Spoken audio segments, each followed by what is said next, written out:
नमस्कार। आपको पता ही है कि दिल्ली में G20 की बैठक चल रही है, लेकिन क्या आपको पता है सही मायने में G20 की बैठक होती क्या है और उसमें किन किन चीज़ों पर चर्चा की जाती है। उसको अगर हम सरल भाषा में कहें तो एक परिवार कह सकते हैं, जिसमें 20 देशों के बड़े नेता शामिल होते हैं। जब सभी नेता चर्चा करने के लिए एक टेबल पर इकट्ठा होते हैं तो सभी लोग अपनी अपनी देश की समस्याओं को सबके सामने रखते हैं। किसी एक देश का दूसरे देश को लेकर अगर कोई समस्या होती है तो उसके बारे में भी सबके सामने चर्चा की जाती है। जैसे पिछले वर्ष भी 4 ऐसे मुद्दा थे जिस पे चर्चा हुई थी, लेकिन कोई निष्कर्ष नहीं निकला। पहला नंबर 1 है वैश्विक चुनौतियां हैं, जैसे कि रसिया और यूक्रेन का युद्ध हो रहा है, उससे जितनी भी चीज़ पर प्रभाव पड़ रहा है। प्रभाव भी जैसे मतलब ऊर्जा पे ये प्रभाव पड़ रहा है, अनाज के पे संकट आ रहा है। सबसे बड़ा मुख्य यह है कि एक दूसरे देश से जो मटेरियल अप डाउन होता है उसमें बहुत बड़ी संकट आ गई है। वहीं पर दूसरे नंबर की अगर बात करें तो विकासशील देशों को आर्थिक सहायता देने के विचार होते हैं।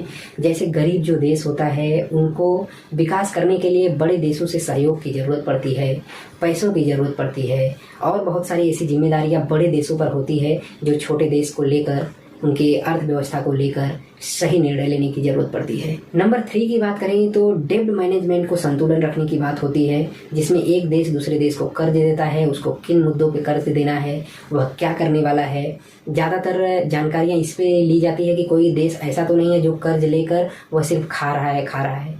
ऐसा नहीं होना चाहिए। कर्ज दिया जाता है वह किसी काम में, जैसे बिजनेस में लगाने के लिए दिया जाता है, तो उसका मैनेजमेंट जो होता है उस पर भी बातें होती है। वहीं पर नंबर 4 की बात करें तो क्रिप्टो करेंसी रेगुलेशन को भी बनाए रखने की बात होती है। लेकिन दुनिया भर की अपने अपने विचार होते हैं इस मुद्दे पर, हर देश के अलग अलग नियम होते हैं।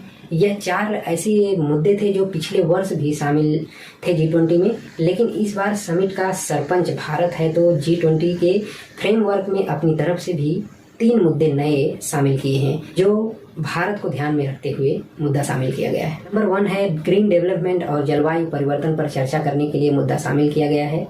भारत का कहना है कि वह इन देशों से ऐसे विकास को लेकर अपनाने की लक्ष्य रखता है जिसमें प्रकृति का भी ध्यान रखा गया हो। जैसे हिंदू धर्म के हिसाब से अगर देखें तो लोग प्रकृति में भी भगवान को देखते हैं, जैसे जल में हो गया, पहाड़ में हो गया, सूर्य में हो गया, पशु में भी भगवान को देखा जाता है। वहीं पर नंबर 2 की बात करें तो ऑनलाइन पेमेंट सिस्टम को हम UPI के नाम से भी जानते हैं। पूरी दुनिया में सबसे शक्तिशाली पेमेंट सिस्टम माना जाता है। भारत में ज़्यादातर लोग मोबाइल से UPI का सिस्टम अपनाते हैं, UPI को इस्तेमाल करते हैं। नंबर 3 की बात करें तो महिलाओं के लिए भी भागीदारी रखने पर सभी मुद्दों को G20 बैठक में भारत की पहल पर चर्चा होगी। वैसे तो G20 का बैठक हर साल होता है, लेकिन भारत में हो रहा इस बार G20 का समिट खास क्यों है यह भी जान लेते हैं। भारत की राजनीतिक स्थिति जो पहले थी वह मात्र विदेशों में जाके दरवाजा खटखटाने जैसी स्थिति थी, लेकिन अब पहले से बहुत बड़ा बदलाव आ गया है।